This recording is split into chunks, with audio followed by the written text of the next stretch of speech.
एक गांव में राजन नाम का एक गरीब किसान रहता था। उसके पास थोड़ी सी जमीन थी जिसमें वो दिन रात मेहनत करता था। राजन बहुत ईमानदार और अच्छा इंसान था, लेकिन उसकी हालत हमेशा तांगे थी। एक दिन राजन अपने खेत में काम कर रहा था, तभी उसके हाथ में एक पुराना सुरंग मिला।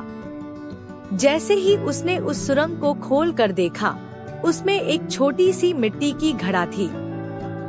राजन ने घड़ा को खोल कर देखा तो अंदर से एक जादुई परी निकली। परी ने कहा, राजन, तुम्हारी ईमानदारी और मेहनत से मैं बहुत प्रभावित हुई हूँ। मैं तुम्हें 3 वरदान देने आई हूँ। तुम जो भी मांगोगे वो तुम्हें मिल जाएगा।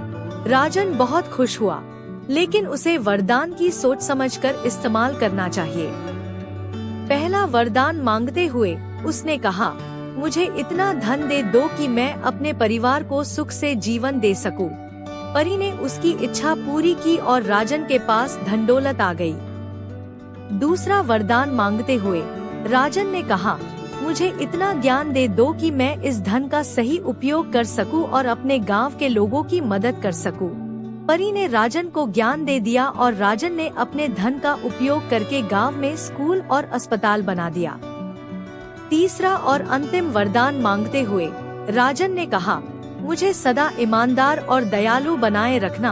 परी ने उसकी इच्छा पूरी कर दी और कहा, राजन, तुम्हारी इच्छा और दयालु स्वभाव ही तुम्हें सच्चा समृद्ध बनाता है। मैं तुम्हें सदा आशीर्वाद देती हूँ। राजन ने अपने वरदान का सही उपयोग किया और अपने गांव को एक उत्कृष्ट स्थल बना दिया।